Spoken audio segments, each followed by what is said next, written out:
Thank you. Good morning, and thank you for having me here this morning. I brought a presentation for you that was titled, or is titled, When Digital Becomes Human. It's also the title of my latest book, and I think this is a very hot topic right now in the retail industry. This is about how will we deal with our customers in the future, which parts will we do through digital channels, and what will be the role of humans in that world. And I just want to start with one of my favorite examples in the world. I'm a big fan of Disney, I have to admit that, and I'm even a bigger fan of Disney World, because if you go to Florida in Orlando, as you know, Disney World is probably the biggest retail world out there. It's the biggest shopping mall out there. And what they've done in that offline world is they added a digital layer to it. So if you go to Disney World, every member of the family gets a magic band. And this thing basically does everything for you. So it opens up your hotel room, it gives you access to the park, it allows you to pay. These are the payment terminals, so the only thing you need to do is you hold the bracelet against the Mickey sensor turns green, and you've paid. Now, me as a Disney fan, I become really happy when I see a Mickey Mouse light that becomes green.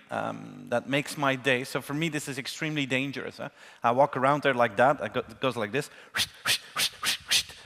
And I spend a lot of money, but I don't notice it. So it's really fun. But 5 days later, when you get the bill from the park, it's scary. Then you think, okay, this system works really, really well. So and personally, I thought that this is typically something for me because I am an easy victim for these things. So I was really happy when I read the annual report and when I saw the financial results of Disney that said the magic bands are actually magic money makers. I wasn't alone. People with a bracelet spend about 30% more than people without a bracelet. So it's pretty easy if you think about retail. If you make it fast, easy, and fun for people to spend money with you, guess what they will do? They will spend money on you. And I tried the whole system out. I tested everything. They are waterproof. But the best thing is that the interaction that they made with the app is just amazing. So for the non-Disney World experts in the room, Disney World is really, really big. It is twice the size of Manhattan, New York. It has 4 theme parks, 2 water parks, 3 shopping centers, 3 golf courses, 35 hotels, 250 restaurants. It's huge. On that entire area, they have a perfectly working Wi-Fi. And then it's brilliant. You're walking around there like this, and you think, okay, I want to go on a ride. I want to go on Space Mountain, for instance. You make the reservation through the app, and then you go to the ride. You use your bracelet against the sensor. Mickey becomes green, and off you go. Or you make your restaurant reservations through the app. And something is really brilliant. What they've done is, in one of their restaurants, they placed sensors outside of the restaurant. So what happens is you walk to the door of that restaurant, and just before you arrive at the door opens up, and they're saying, hey, Steven, we were expecting you. And you have 2 small children with you, so the 2 high Mickey Mouse chairs are already waiting for you. Enjoy your dinner. Now, that's brilliant. This is, and no one complains about privacy in Disney World. They use a different word for it. They use the word magic over there, which is a better terminology. And it's fantastic because what actually happens is this. What they do is they use technology to allow people to deliver a higher service levels. This is my 1-slide summary of my presentation. I believe this is the future of customer relations in retail. If you succeed in this, I think you're going to win. What if you find out a way to use computers and robots to operate or automate all your operational processes, and because of that, you can actually let humans perform better. That's what I believe in. Just a small retail example, like my sister-in-law, she has a small pharmacy in a city in Belgium where I live, in Ghent, and she has a behind-the-scenes robot. So that robot, in the morning, puts all the little packages of all the medication, it puts it on the shelves, and when a client comes in, she types in her computer what she needs, the robot picks it out of the shelves through a tube system, it pops up next to her computer. And it's fantastic because, you know, she went to the university for 5 years to become a pharmacist. And the truth is, before the robot, she had to walk around 30% of her time with boxes, from the truck to the shelves, from the shelves to the client. Now, thanks to the robot, she can focus 100% on her expertise, sharing her knowledge about pharmaceutical products. Because of that, her team becomes more excited. Because of that, her clients become more excited because clients have the feeling like, hey, They actually have time here for me. And because of that, her revenue increased with 50% over the last 18 months. That's what I believe in, the power of combining digital and human. Maybe you've been in a management course before in which they told you, they said, dear retailer, you need to choose your model. And you either need to be the most efficient player in the market, or you need to be the one that has the biggest or the best customer experience. I don't believe that holds anymore. I think if you really invest in digital in the right way, you're going to be more efficient than ever before. And if you invest in humans in the right way, you're going to be more customer-focused than ever before. Let me show you this example.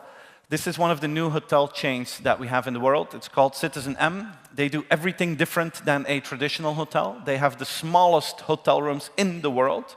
You have to get used to that. But also the check-in. They automated the check-in because they believe that a human doesn't add value during the check-in procedure in a hotel. They're saying that all that information is digitally available because you did the booking online, so it's very easy for people to check in through a automated system. But we will use humans in the most important part of the hotel. And what is the most important part of the hotel? That is the bar. And I don't know how it is in Turkey, but in Belgium and Holland, if you go to a business hotel, the bar is like the saddest place on earth. The people that are working there because they get paid to work there. They're not having fun. At citizenM, the bartenders are having fun. They're having the time of their life. The bar is open 24/7. They have good food, good drinks, and fantastic working Wi-Fi. The hotel rooms are so small that everyone's in the bar.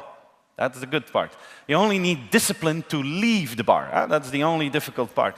But some people like this, some people dislike that concept of that hotel. What I like is that they actually became very, very extreme. They made a choice. They said, in the check-in, we're going for efficiency. In the bar, we're going for emotion.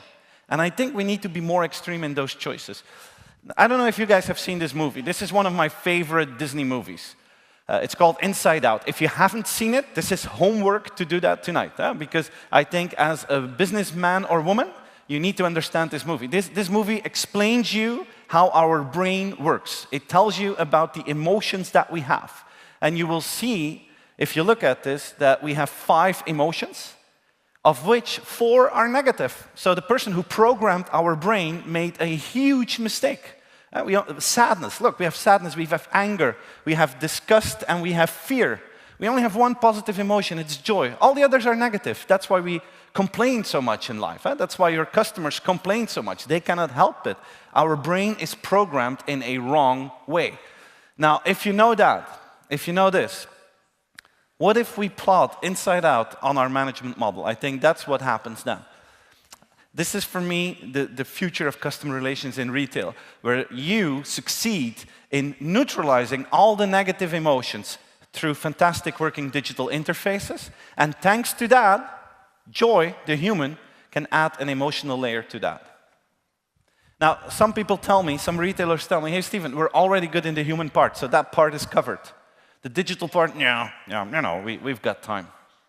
That's a problem today, because if you don't have this, then the life of the humans is really, really sad, because then the humans need to neutralize all these negative emotions. It's very important that your digital part works well to illuminate or to neutralize this so she can score points. That's how it works. That's the point when you reach that philosophy of when digital becomes human, where you use the strengths of the human part and the strengths of the digital part side by side. Now, I want to take you on the digital journey in this part, because I really believe that 2016 was a very, very interesting year. We have reached the end of a cycle. Everything has matured. The adoption of mobile phones has matured. The adoption of Facebook has matured. All your customers are digitally connected. All those people are online the entire time. The only moment when we're offline is when our battery is flat. At least that's my life.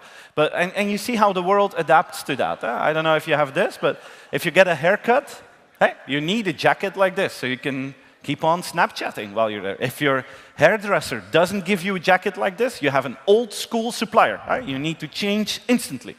But we also have new dangers. WhatsApping and walking has its limits.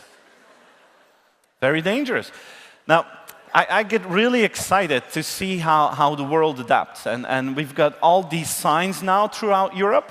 They placed that there before summer, but they had to change them after summer into these signs, because there was this strange trend this summer, so we had to change everything again. But it's really interesting to see how fast things are going. I remember 5 years ago, a drone, that was something, a military tool or something really expensive. Last year, I was spending some time on a Christmas market in a small village in France, and what you could buy were drones on a Christmas market. And they were like 20 euros or something like that. It became a toy. Like this is one of the coolest gadgets, right? It's a bracelet. You put it around your arm. You throw it in the air. It flies up 3 meters away from you. It will take the perfect selfie of you, and then it lands back on your arm. It has become a toy. And that only took 5 years. This is how fast things are going. And I don't want to talk about those things anymore, because that's where we are now. I want to talk about the next few years, because 2016 is the beginning of a new phase, in which it's not just the customer that's connected, but where it's also the entire context that is becoming smart, and everything is being connected. And what that actually means for me is that products and services and stores are coming to life. And this could change customer service completely. Let me show you this example. This intrigues me. You know that Amazon is the world leader in e-readers. They have their Kindle. And next year in the US, the expectation is that more e-books will be sold than printed books. Now, if people read a book on an e-reader, I don't know if you've ever asked that question, but just ask yourself, who is reading who?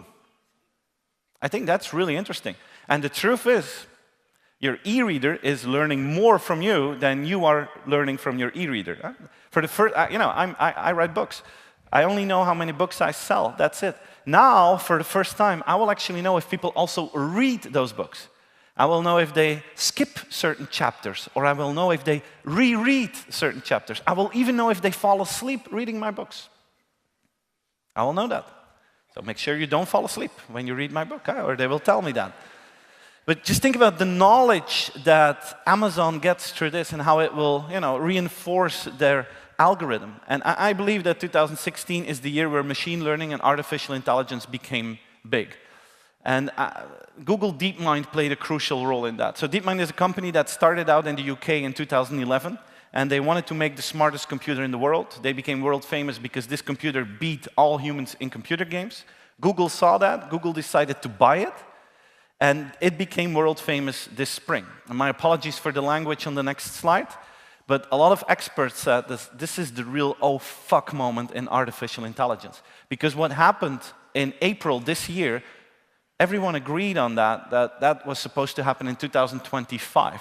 So we are 10 years ahead of schedule. So what happened, and you've probably seen this was all over the world news during spring. Google challenged the world champion Go. And Go is seen as the most difficult board game in the world. These are the number of combinations you have in that game. If you compare it with chess, chess is something for infants, for toddlers, compared to Go. And maybe you remember that in 1995, Kasparov, the world champion in chess, he lost from Deep Blue, the smartest computer from IBM in 1995. And Deep Blue was programmed by humans, because chess has many combinations, but it is still doable for a human to pre-program all the possible combinations. And then you need just a fast computer that runs through all those pre-written lines. Go was seen as a tipping point, because these are billions and billions and billions of combinations that are not pre-programmable by a human, which means if the machine can play better than a human in Go, the machine has learned to play this game by itself. And that's exactly what happened. They played 5 games against each other, and the end score was 4 against 1. 4 for the machine, 1 for the humans. And that is seen as the oh fuck moment in artificial intelligence. And this has a big impact on you guys. This has a big impact on every major industry. This is the evolution that is happening right in front of our eyes. A few years ago, it was okay to say that you had a digital-first strategy in retail. That was okay. Today, that's not okay, because you know that. In your stores, people don't walk in with a laptop, they walk in with a mobile, right? So in retail, it's obvious that you need a mobile-first strategy, probably a mobile-only pretty soon. But tomorrow, you need that artificial intelligence-first world. And one of the buzzwords of 2016, and the first piece of evidence of that, are bots. I don't know if you've seen this. This is a demo. This is not live yet, but this is something from Ray-Ban, the sunglass company. This is a bot in Messenger. So imagine a customer wants to buy a set of sunglasses. It says it can cost $150. I'm a man, and I want an aviator design. So the bot says, let me pull out the 5 most popular ones, so you can take a look. And then the client says, oh, this one looks really cool. This is the one I want. OK, I want to try it on. So they're trying it on. And then he said, yeah, but what does your girlfriend think of this? Oh, let's FaceTime her for a second. Yeah, she agrees. It looks nice. OK, it's ordered, and Uber will deliver that at your home by tomorrow. This is cool. There's no human involved here. This is 24/7 available, fully automated. And then you realize this is going to change customer service. This will change it. Tweeting back within the hour won't be good enough anymore. What customers want to see is this. They want to see the dancing dots. If you ask a question, you want to see that dancing dot. Make no mistake, this is the biggest expectation building symbol in the world right now. If that dot blinks for like 30 seconds, you expect a huge amount of content. So this is a very dangerous symbol. But that's what we expect. You want real time. And the only way to deal with that is if you start investing in artificial intelligence tools in your customer service. We're sitting on the first rows, and we see this happening right in front of our eyes. This is the world of your customer of tomorrow. Now, if you look at all the technological evolutions, I'm pretty convinced that it's not just about technology. I'm convinced that technology is changing customer behavior and changing customer expectations. And I think the bar for customer service has never been higher than today. So this is my summary of the world today. It's not about digital first, not about AI first, it's about customer first without compromise. And I want to show you this example. This is a story from Zalando, one of the biggest e-commerce players in Europe. And you probably know their philosophy. If you order clothes online and you try them on and you don't like them, you can send them back. No question will be asked. So there was this really bad journalist in Belgium, and he tried it out, how far they would go. So he ordered clothes from Zalando, and he got them, and he destroyed them. So he used scissors, he used paint, he used toothpaste to destroy them, and then send it back to see what Zalando would do. And Zalando just gave the money back. No question was asked. Now, for many people, this is the evidence that Zalando will never have a profit. For some people, this is the final evidence that Zalando is not well organized. For me, this is the evidence that they have a different mindset. I had the pleasure of visiting their headquarters a few times in Berlin, and this is a very, very impressive company. They build relationships, build on trust, without being naive. So what they do is they flag this journalist in their system.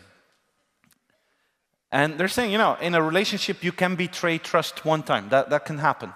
That can even happen 2 times. If he would do it twice, that's not a problem.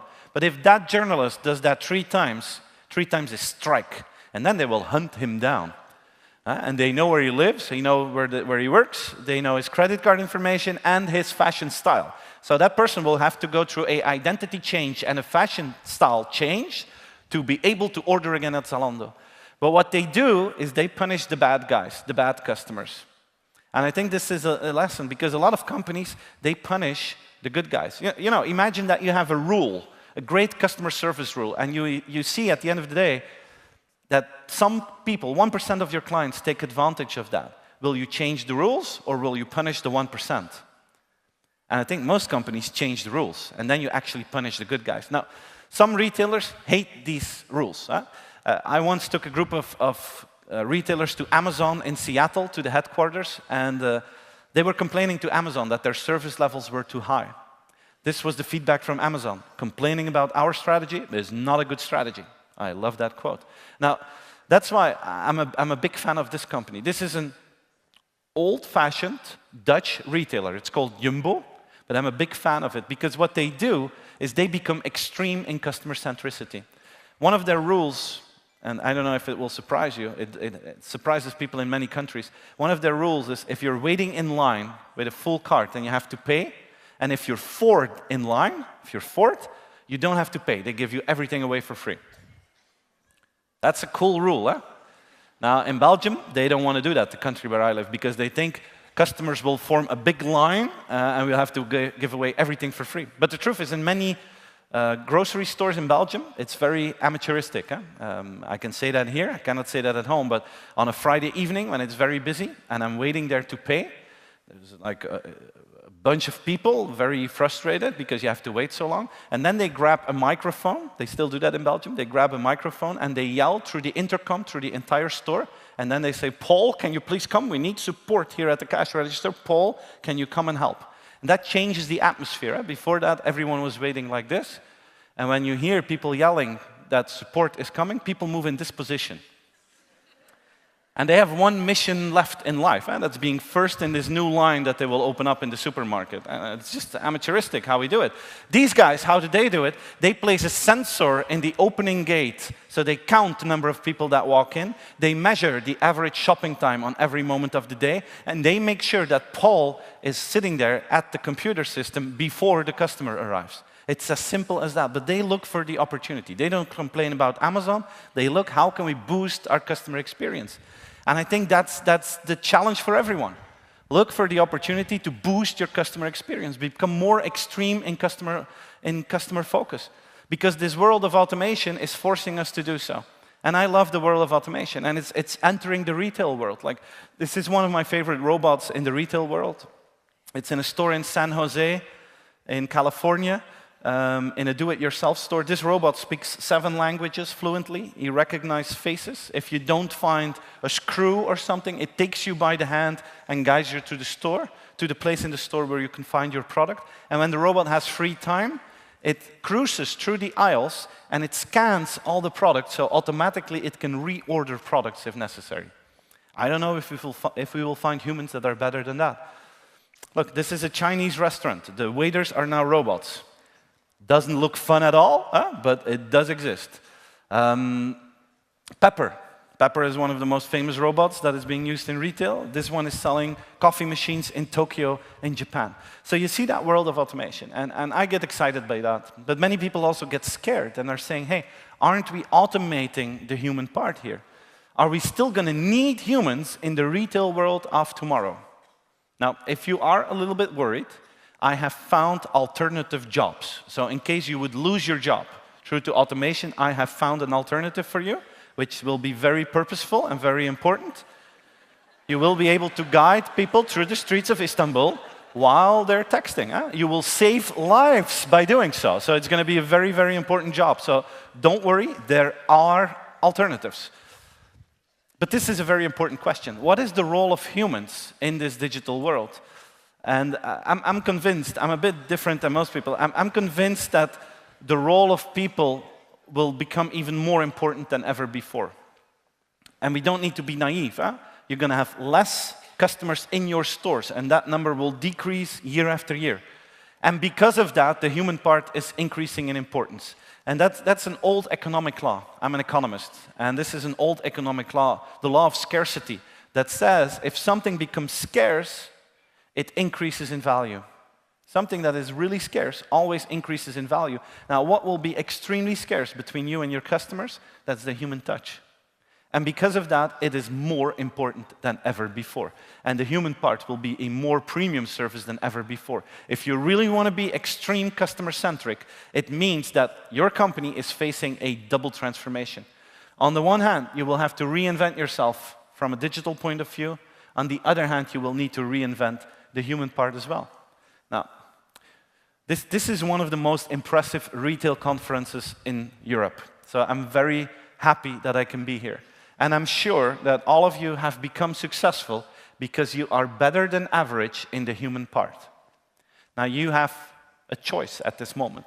What will your strategy be? Are you going to do this, or are you going to do that?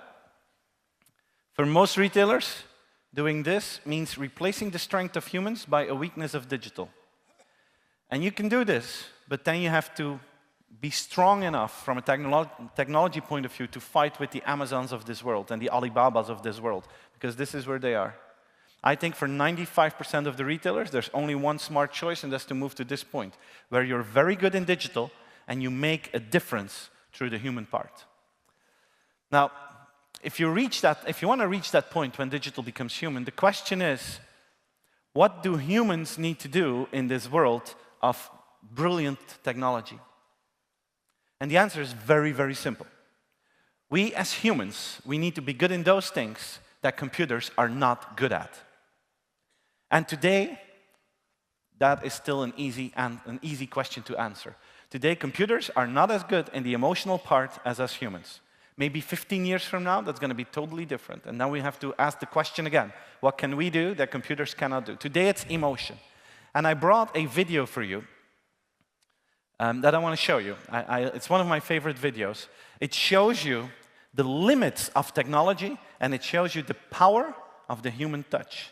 Let's enjoy this video for a second.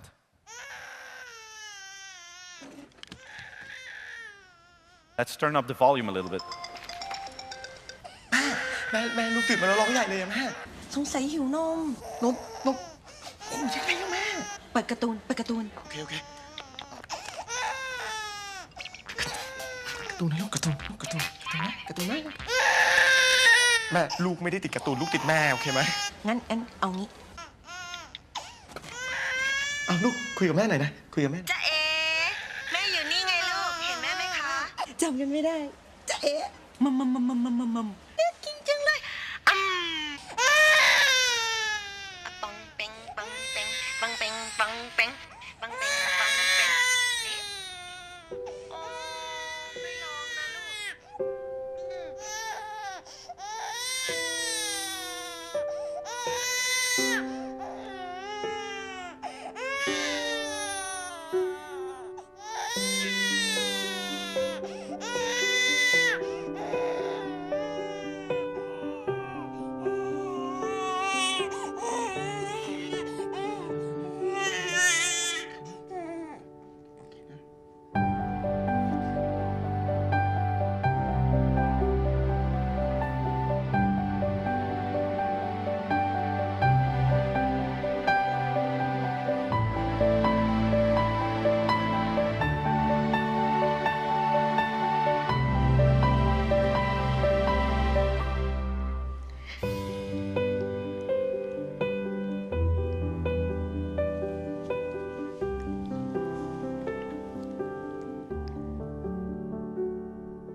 That's a fantastic video, isn't it? I love that video. It shows the power of the human touch. Technology will never replace love.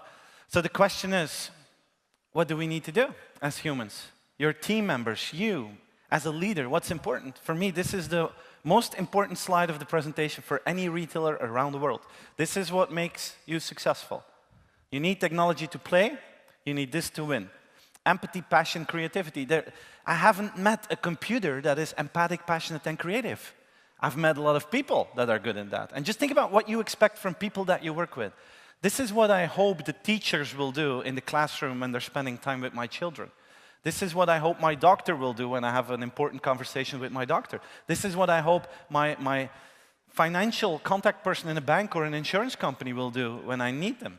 This is what I hope that a sales or service person in a retail environment will do to me.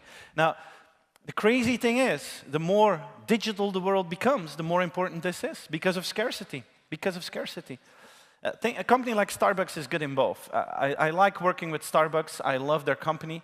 They're leading in digital, online payments, social media, whatever. But they became world famous with this, handwritten names on cups. And I spent some time at Starbucks, and one of the crucial things is that in the first month, if you work at Starbucks, you don't need to work. You just need to drink coffee. That's a good, smart move. You need to drink coffee and talk with as many employees as possible. Not about work, but about the personal relationships, because they believe if you fit in as a human first, you will do a much better job. And that philosophy, it creates a culture. Like, this is a fantastic example. This is a lady that was working in a Starbucks, and she had a deaf client, a lady that could not hear as a client. And that Starbucks employee, on her own behalf, she learned sign language on YouTube. She learned sign language as a surprise on her own initiative. That is the human touch. Computers personalize and people make it personal. It sounds the same, but it's a huge difference. Personalization, that's data. Making it personal, that's humans. I love this sign. I saw this in Dublin the other day. This is in front of a restaurant. It says, come in and try the worst salad one woman on TripAdvisor had in her life. I thought, I need to try this salad. It has to be the best salad in the world. You know, and there's so many retailers sometimes complaining about this one negative review. That doesn't kill your business. This is dealing with it in a creative way, turning it around, self-confident. I love those things. Computers predict and people surprise. We don't get any surprises anymore because we look for everything on the internet. And then when we go to the real world, we check if it's true what we saw online. If we go to a hotel, we think, oh yeah, the pictures, it's exactly like I've seen online. If you go to a restaurant, you know the menu out of your heart because you've seen it online. So guess what that does through the value of a surprise? A surprise for a customer is very scarce. Because of that, it increases in value. Now imagine that you have a group of Scottish clients coming into your store, place these chairs there, and the Scottish, they will love you for the rest of their life. You guys are very lucky, you're very fortunate. You work in cool industries. Retail is by definition cool. You could have worked in a boring industry, like cleaning the windows of company buildings. That is pretty boring. Well, if you then have the brilliant mind, if you then are the genius, that the day when your employees have to wash the windows of a children's hospital, that you put them in a superhero suit, I think that's just the most awesome thing in the world. The hospital likes this, the children have a smile on their face, and those 4 employees, they have the coolest story ever to tell their friends. Computers deliver, people over-deliver. What you need in your retail environment, what people need to do is color outside of the lines in favor of the customer. Don't follow the rules, but change the rules in favor of the customer, because that's something that Facebook cannot do. Facebook follows the process. They follow the script. A robot follows the script. We can do more as humans, and it's in small things. Like, you saw that I've been with my family in Disney World, and when we were in Orlando, we also went to the competition, Universal Studios, and my son was then 4.5, my oldest son, and he's a big fan of water rides and theme parks, and in all humbleness, I've done my pre-marketing to him in a brilliant way. I told him, Sibe, that's the name of my son, I said, Sibe, 2 more weeks, I showed him videos, 1 more week, tomorrow, so he was completely hyped up, and we went to the park, we went to the ride, we were the first ones there, everyone really excited. And as I said, my pre-marketing was good, but my research was really, really bad, because he was 2 centimeters short to go on the ride. He was not allowed on the ride. So you can imagine what happened. And I can tell you from a personal experience, a 4-year-old has a lot of tools to express that he's not happy with something. And he used those tools to its full potential at that moment. So that was a bad start of our day.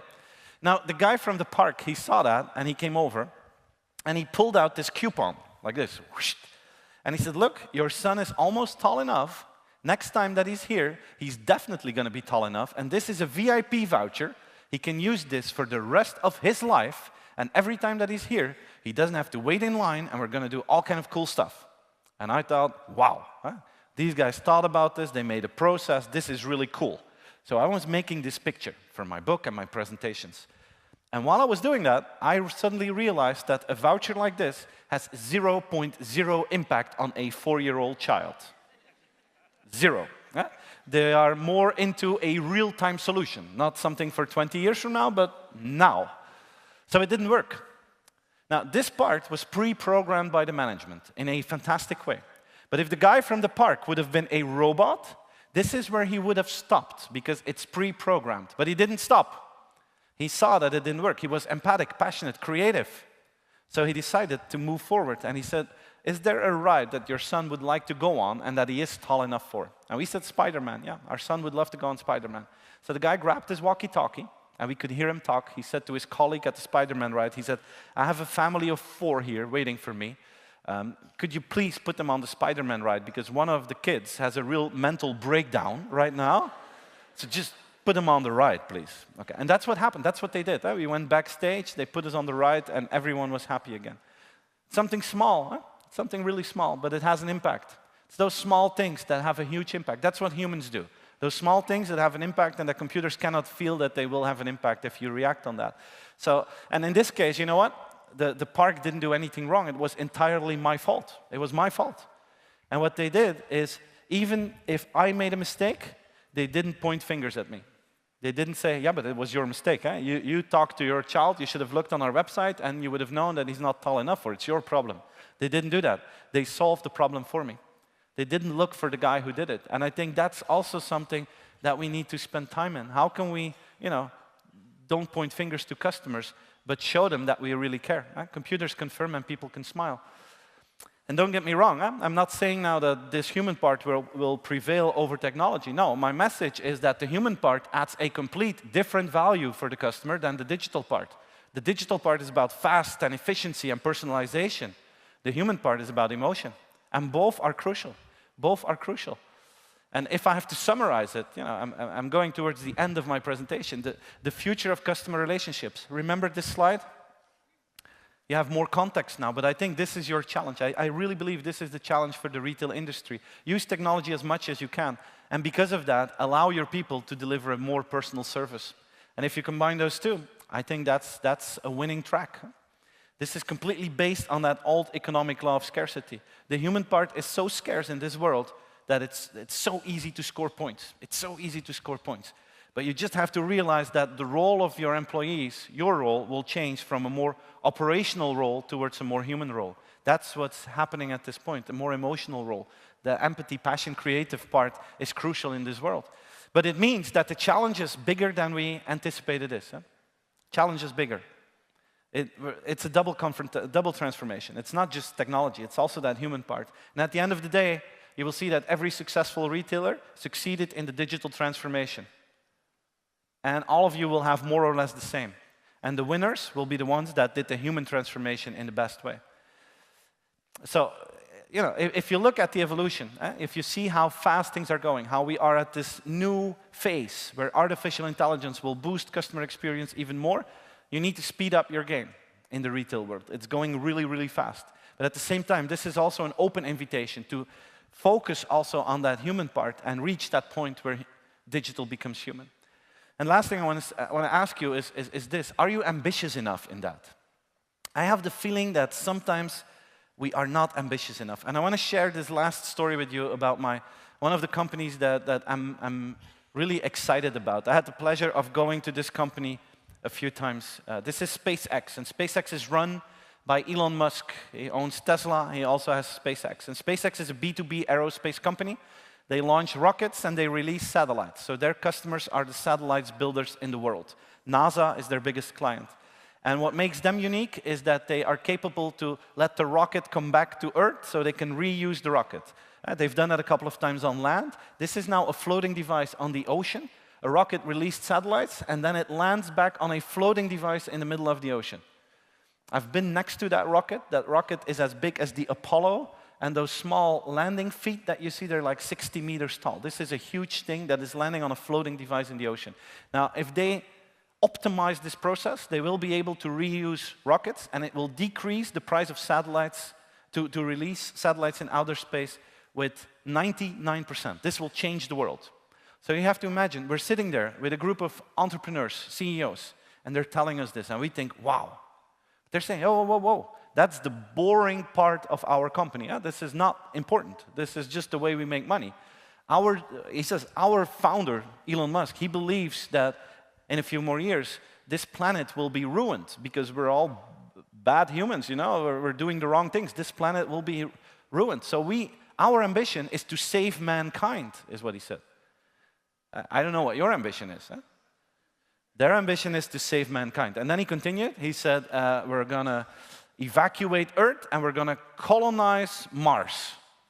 I can tell you, if you're sitting there with a group of European CEOs, and there's this American guy in front of you saying, ruining the planet, saving mankind, evacuating Earth, and colonizing Mars, you think you have arrived at a cocaine plantation. You don't believe a word of that. But we were able to go into the factory. We saw 2,000 engineers there running around with the same black T-shirt that said, Occupy Mars on it. We left that company 2 hours later, and we thought, these guys are actually going to do it. And since that day, that was 2 years ago, I'm following this company. And then you read these things, like Google is investing $1 billion in SpaceX. This is a crazy article, because Google will actually install internet in space for them. And I thought, okay, this is where humanity is at this point. We're going to a new planet. What is the first thing we're going to install on this new planet? the Wi-Fi. That's the first thing that we can do. So we can make our selfies and send them back to Earth. It's a crazy world. But it's also interesting, even if they have bad news, like on September 1st, a rocket exploded, they talk about that. They share that in videos. Elon Musk then tweets this. This is a crazy tweet. He said, no, it wasn't really an explosion. It was a fast fire, not an explosion. That's something else. But it's crazy to see how open they are, how they talk about this. I've been following these guys for 2 years now. And on September 28th this year, they released this video. If you ever have time, spend time on it, because it tells their concrete plans on how they want to colonize Mars. And they're saying in 2018, we will launch a first unmanned mission to Mars, and we will do 3 more of them. And by 2025, we want the first manned mission to Mars. It has to be a one-way ticket, and they have to build the colony. And then we're going to build rocket ships that can ship 200 people to Mars. And by 2040, we want 1 million people on Mars. And that should actually be like a backup planet of what we have on Earth. So this is extreme. This is going from a wild idea 12 years ago that is now actually becoming real. So the question is, are we ambitious enough? I think we need to play our game higher and faster, because the other players in the world are doing that. And this is my pledge to everyone that I speak to: try to be extremely ambitious and focus on those both angles, the digital and the human one.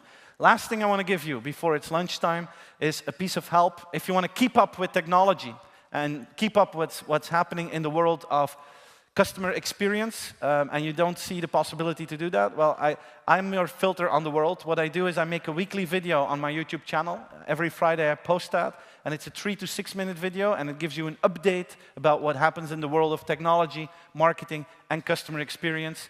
And just subscribe to the channel or follow me on Facebook, and you will be able to show off to your friends how well you know what's going on in the world of digital. I wish you all the best with that, and I really want to thank you very, very much that I could be here. Thank you very much.